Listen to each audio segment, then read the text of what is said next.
네. 자, 여러분이 가지고 계신 강의 한번 보시면서 또 화면 보시면서 참여하시면 좋겠고요.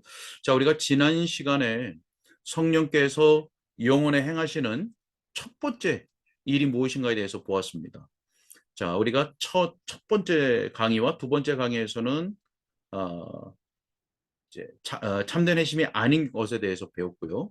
자, 3강부터는 참된 회심에 대해서 계속 우리가 보고 있는데, 먼저는 참된 회심에서 조셉 얼라인이 가르치는 성경의 교리, 회심에 대해서 보았고, 우리가 지난 시간부터는 토마스 셰퍼드, 청교도 신학자인 토마스 셰퍼드가 우리들에게 증거하는 회심 문제에 대해서 우리가 보고 있죠.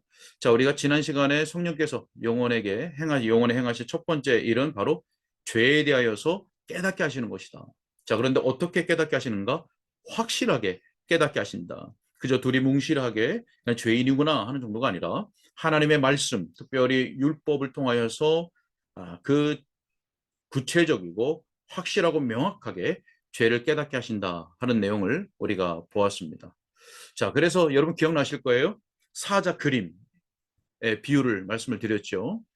죄에 대해서 실제적인 깨달음은 살아있는 사자를 보는 것과 같다라고 말씀드렸습니다. 그죠? 죄에 대한 실제적인 깨달음은 살아있는 산 사자를 보는 것 같다. 자, 그러나 그 반대로 죄에 대하여서 관념적으로 그저 개념적으로만 깨닫는 것은 뭘 보는 것 같습니까? 벽에 그려진 사자를 보는 것과 같다. 자, 그래서 두려워 떨질 않는 거죠. 여러분, 벽에 그려져 있는 사자 아무리 무섭게 그려져 있다 할지라도 그거 보고 두려워 떠는 사람은 없습니다. 자, 그러나 죄에 대해서 실제적으로 깨닫게 되면 두려워 떨게 된다라고 하는 내용을 우리가 지난주에 살펴보았습니다. 자, 그렇다면 오늘 배울 내용은 참된 회심, 성령께서 그 영혼에 일으키시는 참된 회심의 두 번째 단계가 무엇인가라고 하는 것입니다. 두 번째 단계, 그것은 통회입니다. 자, 여기 내용 보시죠. 오늘 우리 함께 배울 내용은 통회인데 참된 회심의 두 번째 단계가 바로 통회다라고 하는 것입니다. 자, 죄에 대한 확실한 깨달음이 우리 앞에 있었잖아요. 첫 번째 단계는 죄에 대한 확실한 깨달음이었거든요. 자, 그것의 목표가 뭐냐 하는 거죠. 자, 죄에 대한 확실한 깨달음을 통해서 얻고자 하는 것, 성령께서 왜 그 일을 하시는가? 바로 통회입니다. 통회. 자, 이것을 다르게 표현하면 죄에 대한 감각이라고 말할 수 있습니다. 자, 근데 우리가 감각하면 좀 뭐 감정적인 건가? 뭐 그냥 느끼는 건가? 뭐 이런 정도 생각을 한단 말이죠. 자, 어떤 내용이야 보셔요. 여기서 죄에 대한 감각이라고 표현한 이유는 뭐냐면요. 자기가 범한 악, 자기가 범한 죄들에 대해서 그 영혼이 느끼는 거예요. 무엇을 느낍니까? 슬픔과 괴로움을 느끼는 거죠. 죄를 범해서 그 죄 때문에 그 영혼이 슬퍼하고 괴로워하는 것. 이것이 바로 통해입니다. 자, 4번 보시면 구체적으로 이것은 마음의 찔림을 의미합니다. 마음에 찔려. 네. 그래서 마음의 찔림으로 인해서 영혼의 슬픔과 괴로움을 갖게 되는 거거든요. 자, 근데 반대되는 개념이 있습니다. 완악한 마음입니다. 여러분, 완악한 마음은 이게 교만한 마음이거든요. 거만한 마음이거든요. 단단한 마음이거든요. 자, 2번 여기 각주 2번 보시면 다니엘서 5장 20절의 말씀을 제가 올려놨습니다. 각주로 참고 구절로 20절만 보시면 그가 마음이 높아지며 뜻이 완악하여 교만을 행함으로 그의 왕위가 폐한바되며 그의 영광을 빼앗기고라고 했습니다. 자, 이 벨사살 왕에 대한 내용이죠. 여기 22절에 보면 벨사살 왕에 대한 내용인데, 자, 여기 완악하여 교만을 행한다 그랬습니다. 이제 완악하다는 말은 단단하다, 거만하다 이런 내용이거든요. 자, 그러니까 자기의 죄에 대한 실제적인 깨달음, 구체적인 깨달음으로 인해서 그 영혼이 슬퍼하고 괴로워하게 되거든요. 이게 마음의 찔림을 받은 겁니다. 근데 완악한 마음, 단단한 마음에는 이런 일이 일어날 수가 없는 거죠. 자, 5번 설명 보셔요. 이 마음의 찔림이라는 것은 이렇게 한번 설명하겠습니다. 영혼이 죄와 비참으로 인해, 자, 여러분 앞에서 죄를 깨닫고 그 죄인이 처한 비참한 상태를 깨닫게 되는 거잖아요. 이게 성령께서 하시는 첫 번째 역사입니다. 죄인에게 행하신 첫 번째 역사가 죄와 비참함으로 인해 깨달았습니다. 그 다음에 뭡니까? 상하되 있는 상하되. 여러분이 상하다는 말을 이제 성경의 원어로 이렇게 풀어보다 보면 부서지다, 깨뜨러지다 이런 말이거든요.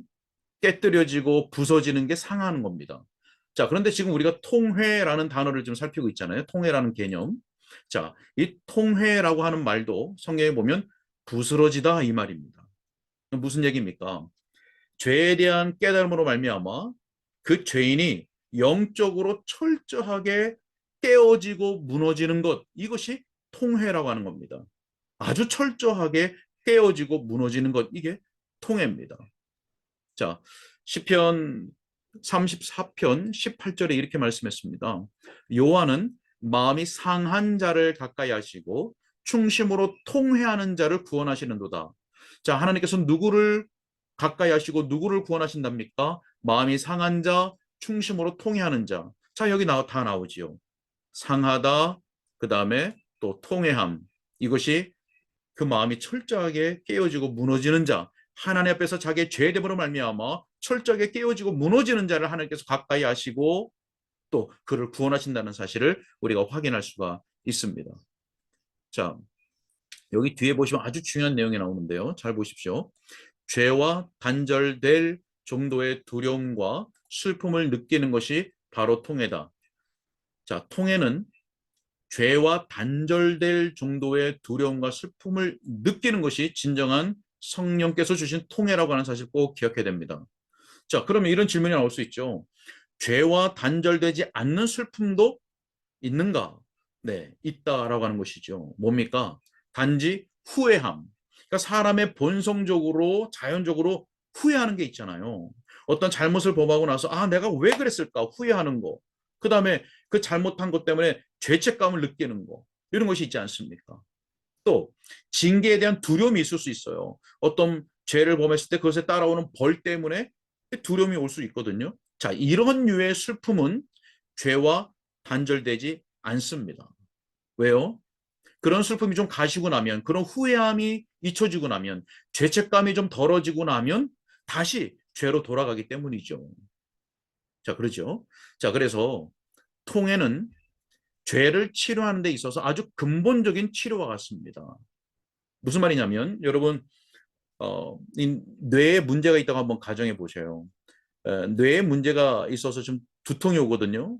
자, 그런데 이것을 통증만 없애겠다고 두통약을 먹는 것은 근본적인 치료법이 아니잖아요. 오히려 더 위험할 수 있는 거거든요. 일시적인 통증을 없애기 위해서 두통약을 먹는다? 이것이 중요한 게 아니고 왜 두통이 오는가? 그 뇌에 있는 문제를 치료해야 되는 게 중요하잖아요. 그래서 근본적인 치료가 중요하다는 것을 말씀드리는 거거든요. 자, 죄에 대한 깨달음으로 슬픔을 느낄 때 그 슬픔을 빨리 잊는 것이 중요한 것이 아닙니다.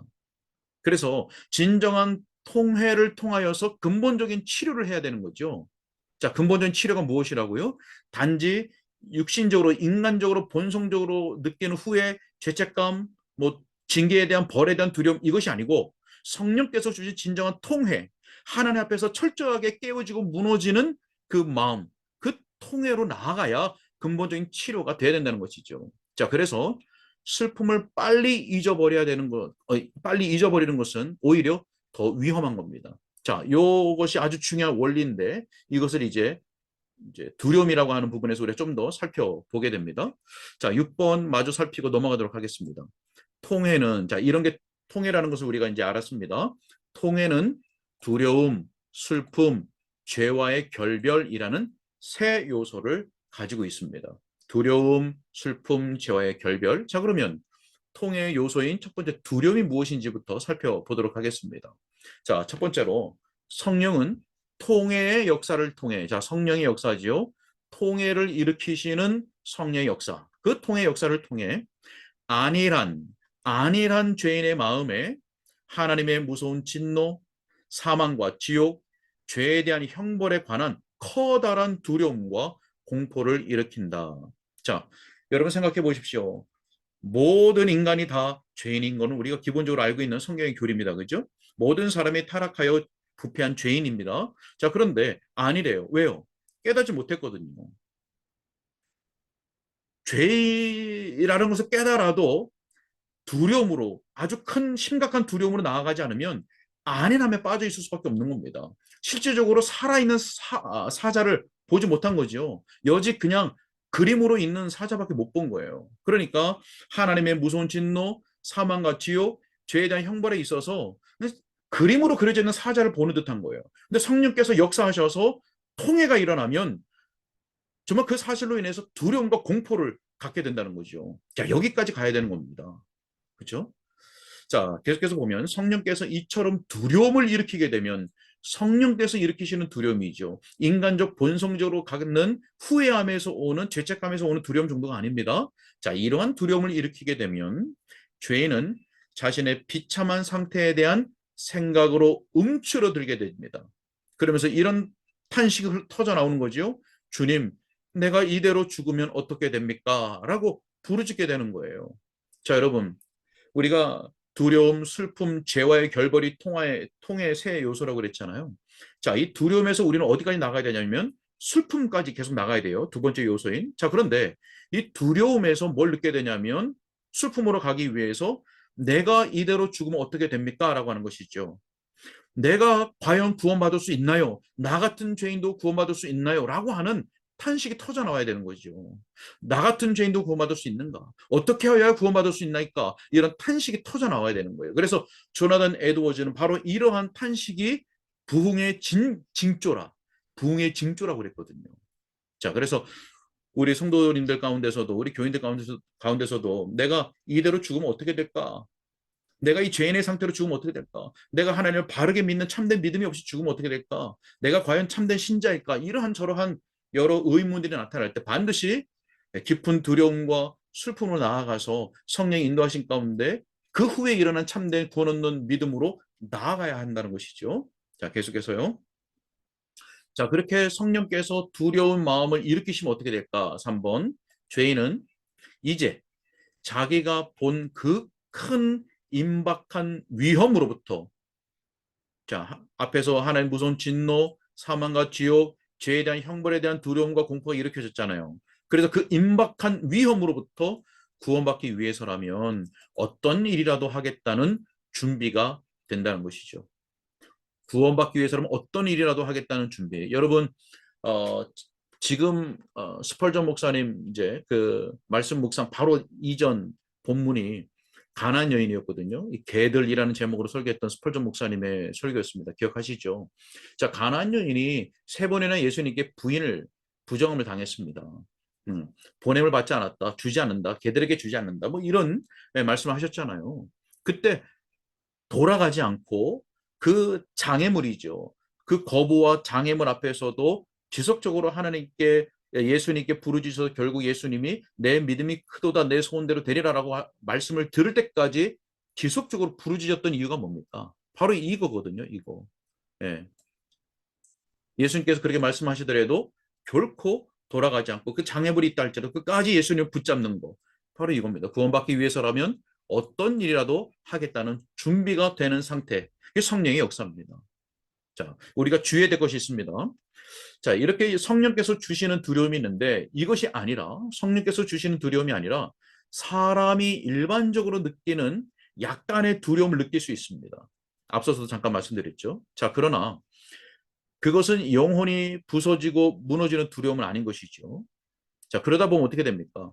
성령께서 주시는 참된 통해가 아니고 두려움이 아니고 일반적으로 사람이 본성적으로 느끼게 되는 그런 두려움은 막연한 기대를 갖게 돼요. 아, 하나님의 진노, 사망과 지옥, 형벌, 아니 나는 해당되지 않을 수 있겠지. 내가 속한 것은 아니겠지라고 하는 막연한 기대를 갖게 됩니다. 아주 위험한 것이죠. 자, 그래서 4번 연결해서 보십시오.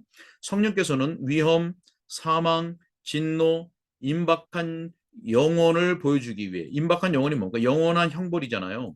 영혼을 보여주기 때문에 그는 그것을 면할 수 있으리라는 기대를 갖지 못한다. 아, 그렇구나. 인간이 본성적으로 갖는 후회, 죄책감, 어떤 그런 두려움은 전혀 자기의 구원에 있어서 유효하지 못하구나. 효과적이지 못하구나. 이거 아주 중요한 내용입니다. 막연한 기대를 갖게 되는 거예요. 나는 아니지요. 나는 아니지요. 라고 하는 막연한 기대를 갖게 돼요. 요즘 오늘날 교회 가운데 교인들 가운데 이러한 막연한 기대를 갖고 있는 자들이 얼마나 많습니까? 성령께서 죄를 깨닫게 하시고 통회하고 애통하고 겸비한 심령으로 예수 그리스도를 붙잡는 참된 믿음으로 나아가지 않고 단지 인간이 느끼는 그런 본성 가운데 있으면서, 그래서 그런 성령의 유한 부르심이 없는데도 불구하고 예, 주여 저는 아니지요 라고 하는 그런 마음으로 아니란 가운데 있는 그런 교인들이 얼마나 많은지 모릅니다. 오늘날 말이죠. 자, 그런데 성령께서 주시는 두려움은 그렇지 않다는 거죠. 막연한 기대를 다 무너뜨리시는 겁니다. 예, 큰 두려움과 공포 가운데 빠지게 된다는 것이죠. 자, 그래서 5번 보시면 그는 그 비참이 지극히 크다는 것을 보고서 그것에 대한 지극히 큰 두려움을 느끼게 된다. 저기 보시면 보고서라고 했습니다. 보고서. 아주 분명하고 명확하게 자기의 영혼에 내려진 그 비참함, 저주, 형벌을 보게 되는 거예요. 그래서 막연한 두려움이 다 사라지고 아주 큰 두려움을 갖게 되는 것이죠. 자, 여러분, 그런데 어떠세요? 이 두려움을 마무리하면서 오늘날 교회에 심리학이 상당히 많이 들어와 있습니다. 심리학. 자, 그런데 이 심리학의 중요한 논리 중에 하나는 뭐냐면 두려움을 빨리 제거하라는 거예요. 두려움. 이것은 우리에게 아주 해로운 것이니까 아주 빨리 제거해야 된다. 두려워하지 말아라. 이런 거거든요. 물론 뭐 좋은 얘기예요. 좋은 얘기고, 그러나 성경적으로는 반한다는 것을 꼭 기억해야 됩니다. 물론 예수 그리스도를 참되게 믿은 후에 우리가 두려움을 갖는 것은 성령께서 주신 마음이 아니죠. 그러나 처음 죄인이 처음 예수 그리스도를 믿게 되는 그때 오는 두려움은 굉장히 중요한 겁니다. 그 두려움의 과정 속에서, 왜 그러냐면 그 두려움의 과정 속에서 자신의 죄인됨, 자신의 죄성을 더 깊이 있게 그리고 더 철저하게 깨닫게 되잖아요. 그러면서 죄와의 단절이 일어나게 됩니다. 그 두려움으로 말미암아 죄와 단절이 일어나게 돼요. 근데 두려움은 좋지 않으니까 빨리 쫓아내 버려라 라고 하면서 조급하게 기쁨과 즐거움을 말하게 되면 이거는 영혼이 그 다음 단계로 나아갈 수가 없게 되는 겁니다.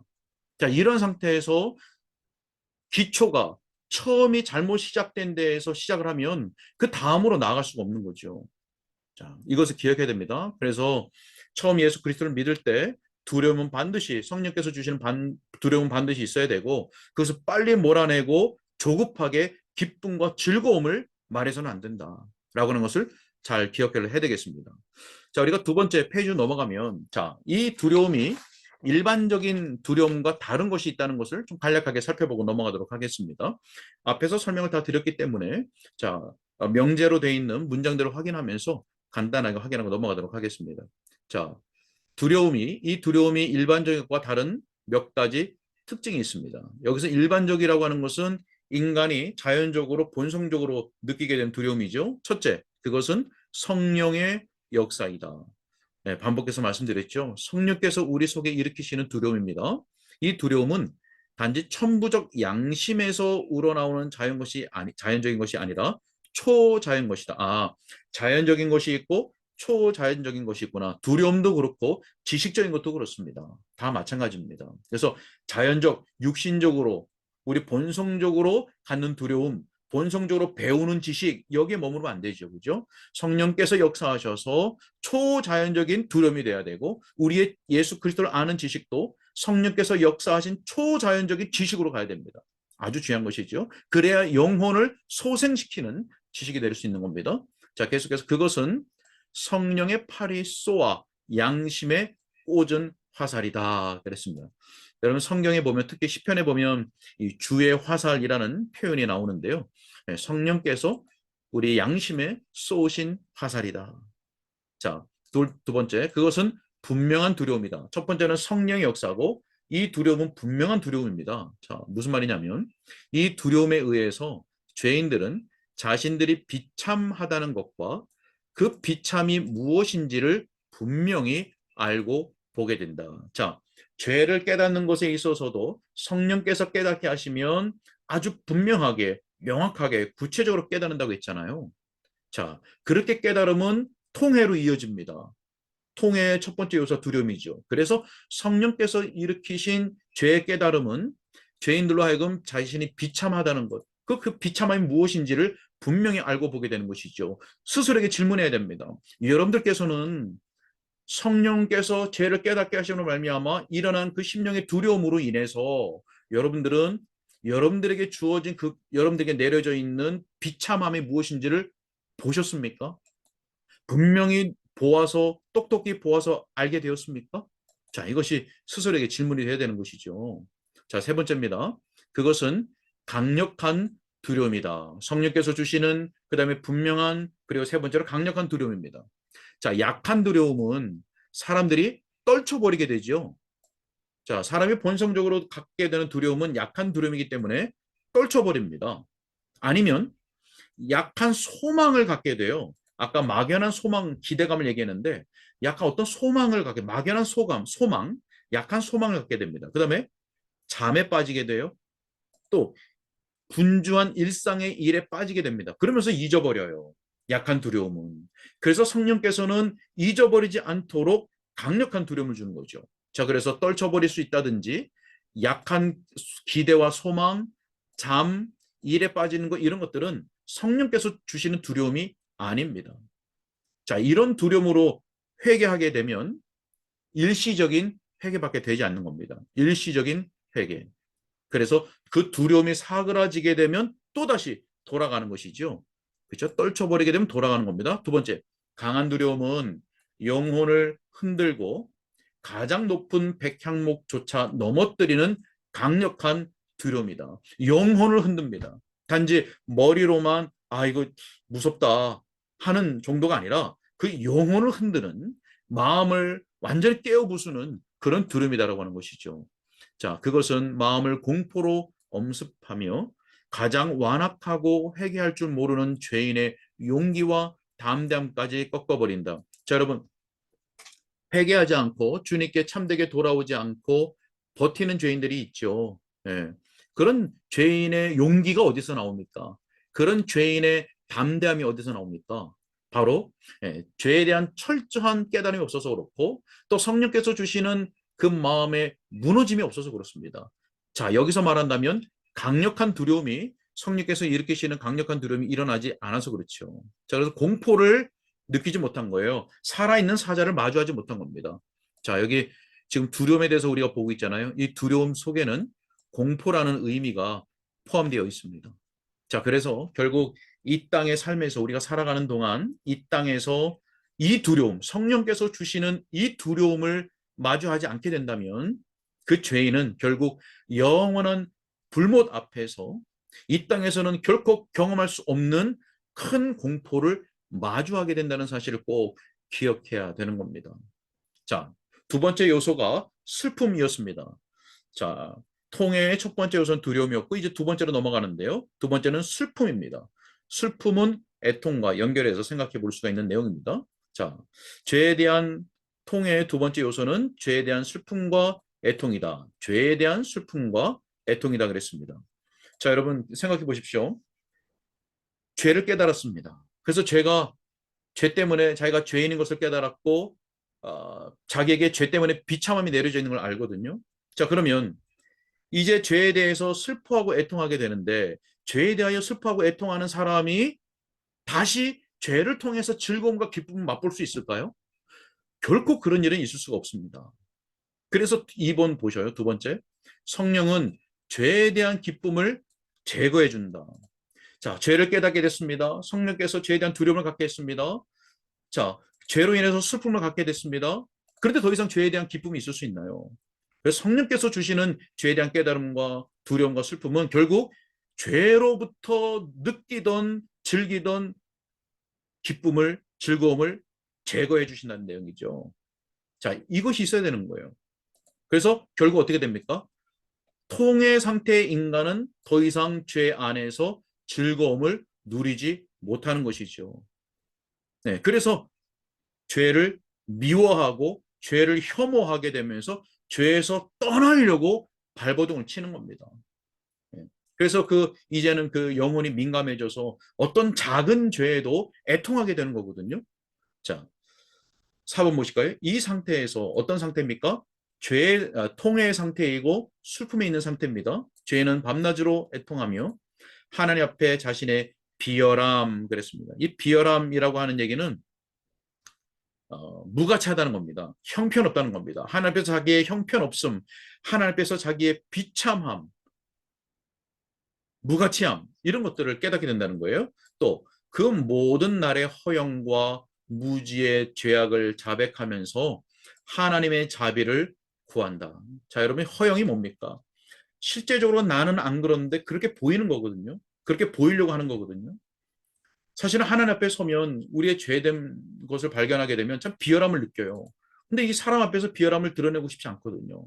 그러니까 이것을 감추기 위해서 허영을 드러내게 됩니다. 허영. 예. 그래서 이게 죄인의 특징입니다. 그러나 성령께서 통해 상태에 있게 하시면 이런 허영과 자신의 죄악을 자백하게 되면서 하나님의 자비를 구하지요. 자, 그런데 어떻습니까, 여러분? 한번 지난주에 우리가 설교에 요한복음 말씀을 통해서 고의적인 무지함에 대해서 말씀을 좀 나눴잖아요. 자, 그때도 말씀드렸지만 여러분 어떠십니까? 여러분은 예수 그리스도를 이제 믿게 되면서 참 무지함의 죄악에 대해서 회개하셨나요?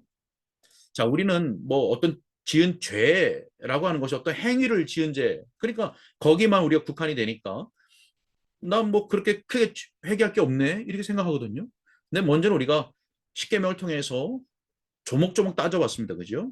네, 실제로 이렇게 살인하는 것이 아니라 미워하는 것까지도 그를 해하려고 마음을 갖는 것, 이기심. 자, 이런 마음의 상태까지도 우리가 다 하나님 앞에서 벌거벗은 듯이 드러난단 말이죠. 근데 이 무지함도 우리가 사실은 회개해야 되는 건데 좀처럼 우리는 이 무지의 죄악을 좀처럼 회개하지 않는 것을 보게 됩니다. 자, 여러분들은 어떠십니까? 자, 계속해서 5번 볼 텐데요. 자, 그러면 보셔요. 지금 여기 마지막에 4번 마지막에 보면 하나님의 자비를 구한다고 그랬잖아요. 하나님의 자비를 구한다. 자, 그러면 하나님이 자비를 구하는 자에게 즉각적으로 용서해 주셔야 되잖아요. 그를 받아 주셔야 되잖아요. 그에게 두려움을 제거해 주셔야 되잖아요. 자, 그런데 이렇게 하셔요. 5번. 그러나 그는 하나님의 미소 대신 먹구름 같은 진노만 보게 된다. 하나님께서 왜 이렇게 하시는 걸까요? 하나님께 자비를 구하고 있는데, 네, 죄를 용서해 주시고 두려움을 씻겨주시는 그 미소를 보여주시는 것이 아니라 진노만 여전히 보이신다는 거예요. 그런 상태에 두신다는 거예요. 두려움과 슬픔 가운데 자비를 구하는 그 상태를 두신다. 왜 그렇습니까? 그 이유는 즉각적으로 슬픔을 제거하지 않으시기 때문이죠. 자, 왜 그러냐면 가벼운 용서, 가볍게 용서하는 것은 그로 하여금 죄인으로 하여금 또다시 범죄하게 만드는 겁니다. 쉬운 용서, 가벼운 용서는 그만큼 또다시 범죄의 길로 갈 수 있는 요소가 됩니다. 그래서 하나님께서는 즉각적으로 슬픔을 제거하지 않으시고 얼마간 사람마다 다 다르지요. 그러나 하나님의 뜻 가운데 얼마간 그 상태로 슬퍼하는 애통하는 상태로 두신다라고 하는 사실을 우리는 알 수 있습니다. 자, 그러면 이 슬픔이 갖는 네 가지 특징에 대해서 간략하게 한번 살펴보겠습니다. 자, 첫째, 그것은 영적 기쁨에 앞서는 것이다 그랬습니다. 뭐 여러분들이 충분히 아시고 있는 내용일 수도 있고요. 자, 한번 생각해 보십시오. 아주 중요한 원리입니다. 슬픔 없이 기쁨이 올 수 없습니다. 자, 하나님의 백성들이 범죄한 후에 하나님이 쓰시는 방법이 있는데 먼저 그들의 마음을 슬프게 한 후에 그들의 애통을 기쁨으로 바꾸신다고 그랬습니다. 자, 슬픔, 애통이 있은 후에 기쁨이 오는 겁니다. 자, 우리가 이사야 51장 11절 말씀을 보게 되면 슬픔이 변하여 기쁨이 되게 하신다는 말씀이 있습니다. 슬픔이 변하여 기쁨이 되는 거지, 예, 슬픔 없이 기쁨이 오진 않습니다. 이것이 영적 원리입니다. 그래서 참된 회심이 있어야만이 예수 그리스도와 접붙임되는 예수 그리스도께 받아들여지는 예수 그리스도로부터 모든 영적인 은택들을 받아 누리는 기쁨이 오는 거예요. 자, 우리가 소요리 문답에서도 보면 성령의 유효한 부르심으로 말미암아 예, 소명, 중생 이런 것들 쭉 있은 후에 마지막에 그 칭의로 말미암아 오는 기쁨들에서 말씀을 하거든요. 기쁨들에 대해서.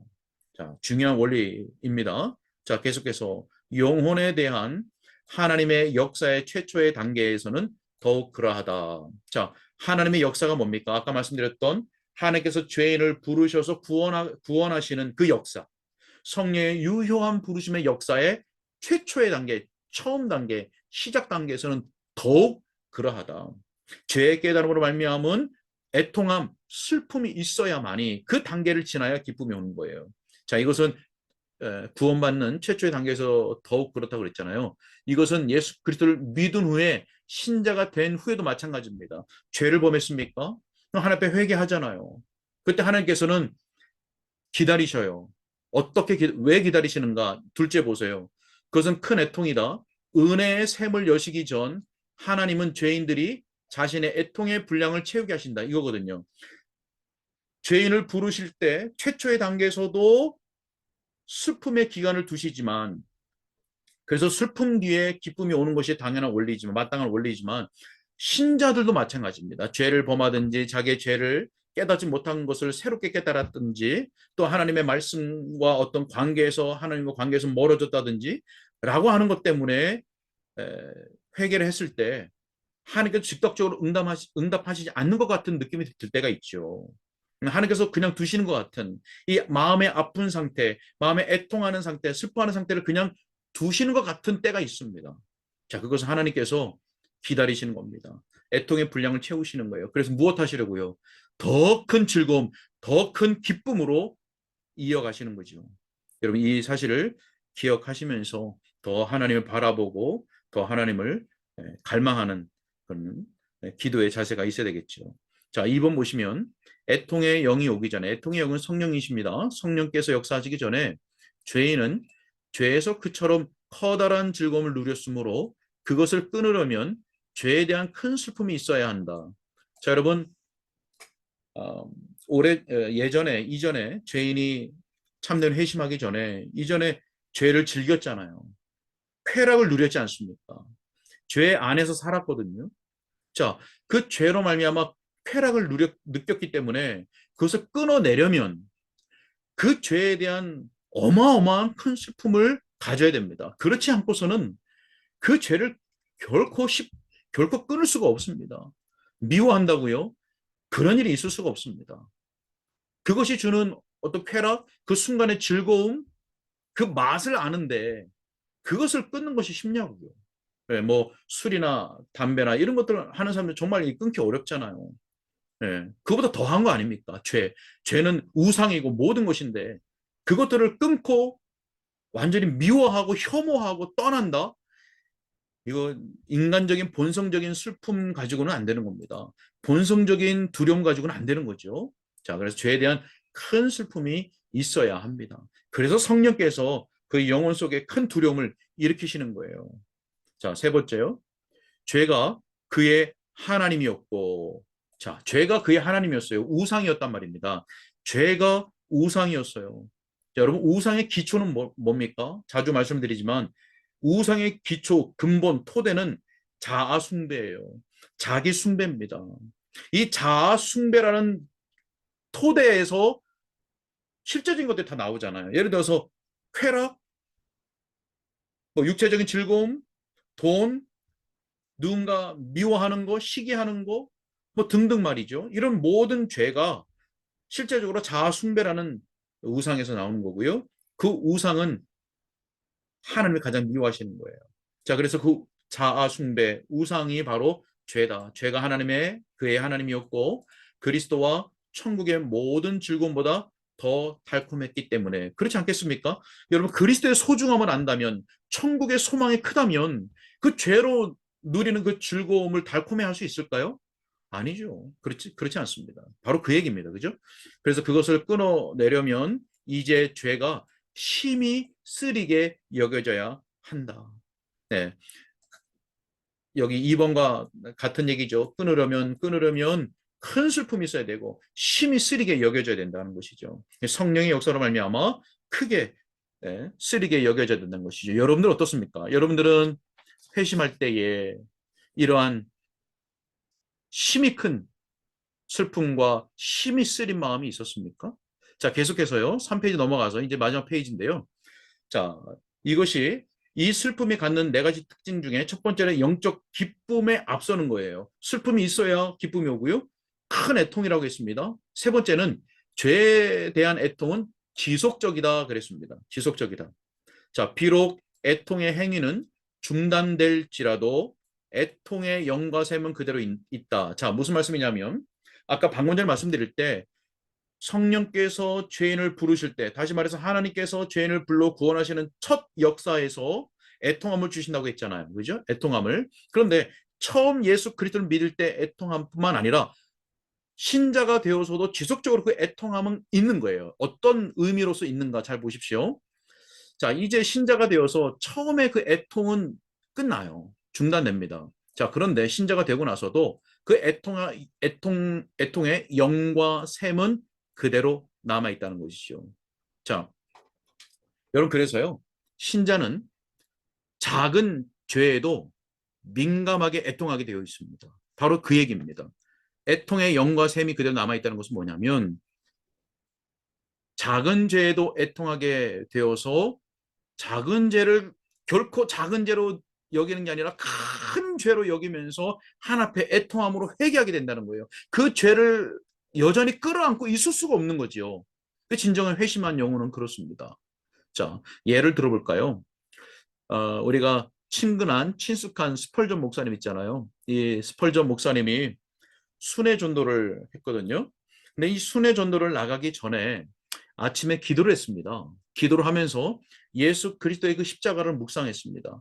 자, 그때 뭘 깨닫게 되냐, 뭘 다시 상기하게 되냐면 자기의 죄인됨이 너무 크고, 그런데 그 자신에 대한 하나님의 죄 용서와 자비가 또한 너무 크다는 것을 다시 한번 상기하게 되는 거예요. 깨닫게 되는 거예요. 자기의 죄인됨이 너무 큰데 자기에게 베푸시는 하나님의 용서와 자비가 너무 큰 걸 깨닫게 되는 거예요. 깨닫게 됐어요. 그런데도 불구하고 아직 변화되지 못하고 있는 자신을 발견하게 돼요. 변화되지 않고 있는 자신의 모습을 발견하게 되거든요. 그러면서 가슴을 치고 애통해했다고 하는 말이 있습니다. 바로 이것이 애통의 영과 샘이 그대로 남아있는 거예요. 여러분 어떠세요? 여러분들은 여러분들의 완악함, 무지함, 죄됨, 죄성, 작은 죄에 대하여 하나님을 늘 생각하고 기억하고 여러분의 모든 것으로 하나님을 삼고 여러분의 모든 사랑이 하나님을 사랑하는 것이 되도록 여러분 그렇게 하고 계십니까? 네, 우리 스스로 저도 그렇고요. 질문해야 됩니다. 그렇지 않은 것에 대해서 우리는 민감하게 깨어 있고 죄를 느끼며 애통하고 있는가 하는 것이죠. 네. 자, 계속해서 2번. 그 애통은 주님이 하늘에서 굽어 살피실 때까지 영혼을 결코 떠나지 않는다. 네, 이것은 첫 단계에서 더욱 그런 것이죠. 뿐만 아니라 예, 하나님께서 그 우리 심령 속에 역사하셔서 죄를 용서하시고 우리의 마음 속에 기쁨과 감사함이 일어나게 하실 때까지 그 애통이 여전한 거예요. 자, 원인이요. 즉 죄책과 죄의 권능이 여전히 남아 있는 한 결과도 남아 있다. 이 결과라고 해서 애통입니다. 애통. 자, 죄책 그리고 죄의 권능. 죄책이라는 거 많이 설명드려서 뭐 계속 반복하지 해서 말씀드릴 필요는 없지만 죄에 대한 책임으로서 져야 하는 형벌을 말씀하는 거거든요. 그래서 단순히 죄에 대한 죄책감이 아니라 그 죄책감과 더불어서 죄인이 받아야 할 형벌까지 포함하는 것이 죄책입니다. 자, 죄책과 죄의 권능이 여전히 남아있는 한 애통도 떠날 수가 없습니다. 자, 네 번째로 죄로 인한 슬픔은 기쁨의 길을 만드는 슬픔이다 그랬습니다. 자, 앞서 말했던 건데요. 그것은 절망적이고 지옥 같은 슬픔이 아니다. 자, 무슨 얘기인지 보셔요. 앞에 슬픔 뒤에 기쁨이 온다고 그랬잖아요. 그렇기 때문에 이 지금 죄인이 회개함으로 느끼고 있는 경험하고 있는 슬픔은 절망적이지 않아요. 지옥 같지 않습니다. 자, 왜 그렇습니까? 네. 소망이 있잖아요. 예수 그리스도 안에서 용서받고 그 영혼이 기쁨에 누리게 될 것을 알기 때문에 그것이 반드시 올 것이기 때문에 절망적이고 지옥 같지 않은 슬픔이다. 이렇게 얘기하는 것이죠. 계속해서 구체적으로 소망의 대상을 이해하는 것은 아니지만 소망의 대상이 누굽니까? 예수 그리스도시죠. 예수 그리스도에 대하여 아직 깊이 이해하는 것은 아니에요. 왜 그러냐면 여기 6번 각주를 보시면 6번 보시면 사도행전 2장 37절에 그들이 이 말을 듣고 마음에 찔려 베드로와 다른 사도들에게 물어 이르되 형제들아 우리가 어찌할꼬 하거늘 예수 그리스도를 바라보고 예수 그리스도께로 달려가 예수 그리스도를 붙잡는 그 예수 그리스도와 죄 용서의 방법에 대해서 아직 다 이해한 것은 아니에요. 그렇죠? 다 이해한 것은 아닙니다. 하지만 주님이 그를 구원하실 방도를 찾아내시리라는 소망이 혼합되어 있는 것이다.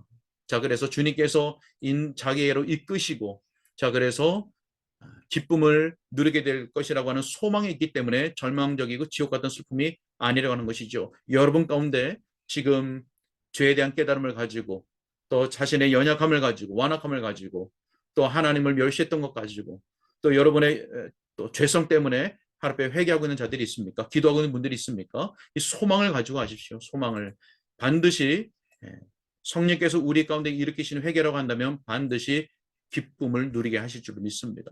자, 죄와의 결별입니다. 죄와의 결별. 세 번째 요소, 죄와의 결별입니다.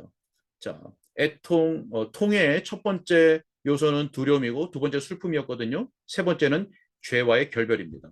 죄와의 결별 없이는 그리스도를 소유할 수 없다. 아주 중요한 내용입니다. 아주 중요한 내용인데요. 자, 보시면 여러분 빛과 어두움이 사귈 수가 없죠.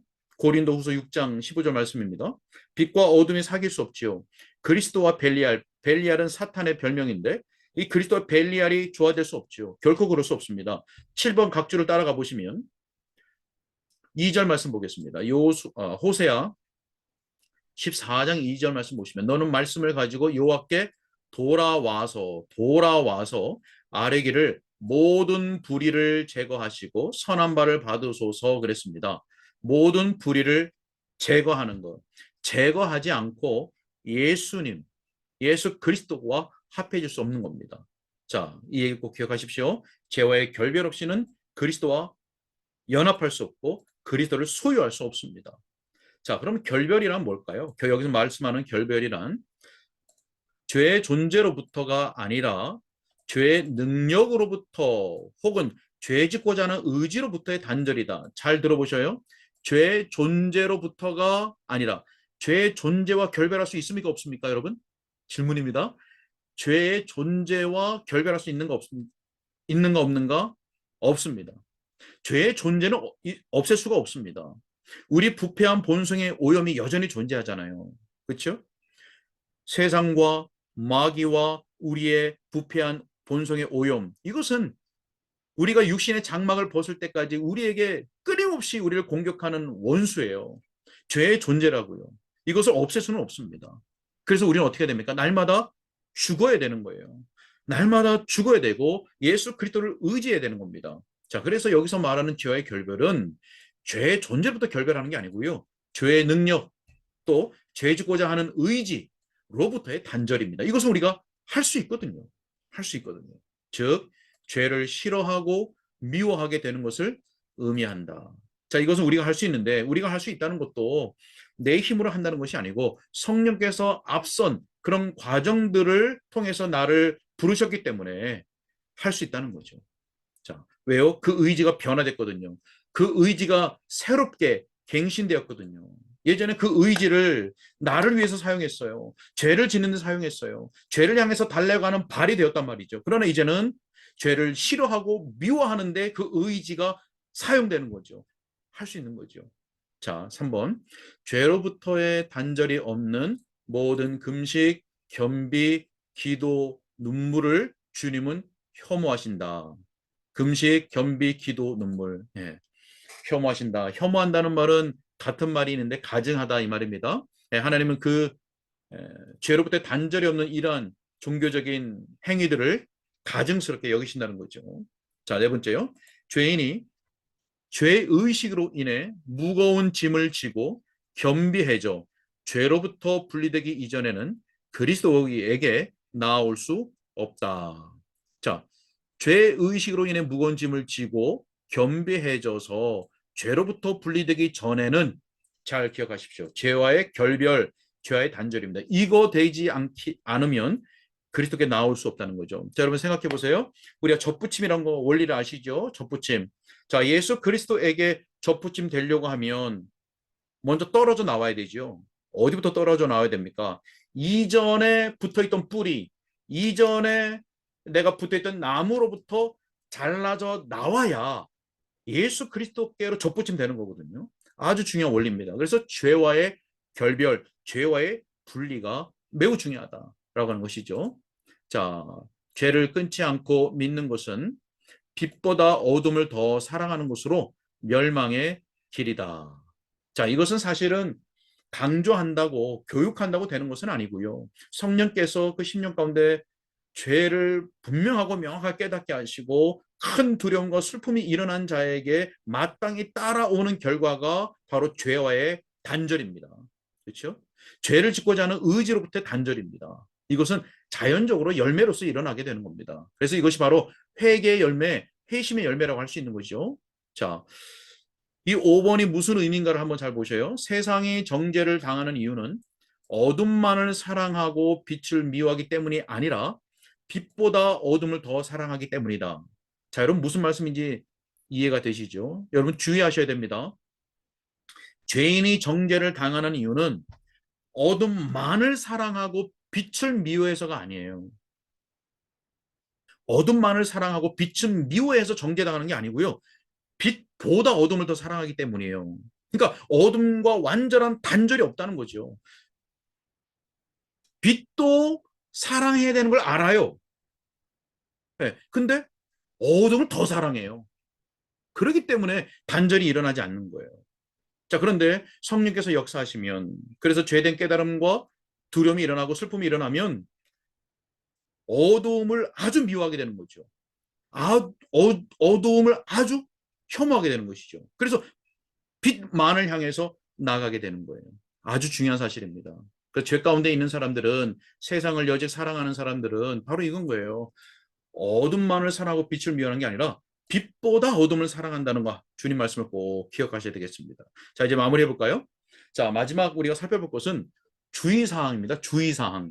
자, 우리가 앞에서 통에 대한 내용들 그 세 가지 요소를 쭉 보았는데, 과도한 통에는 우리가 주의해야 됩니다. 무슨 내용이냐면, 첫 번째 보십시오.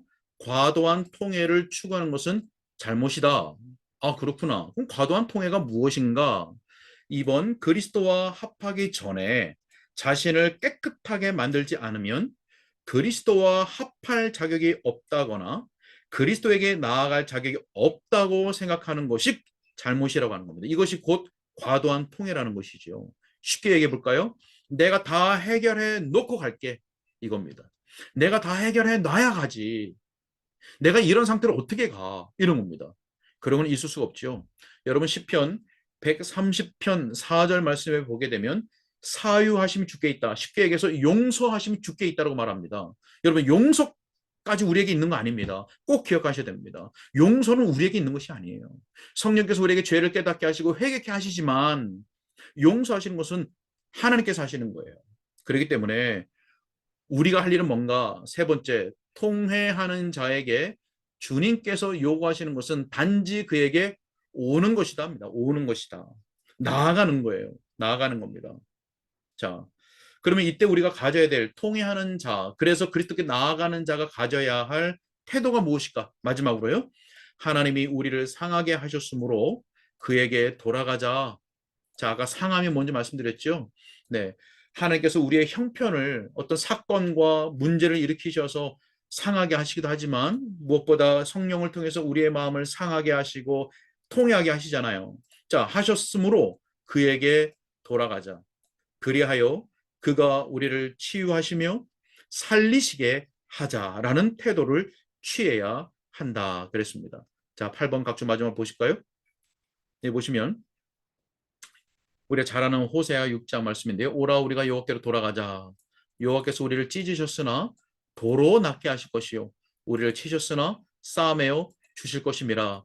소망이 있는 기쁨의 소망이 있는 슬픔입니다. 애통입니다. 그죠?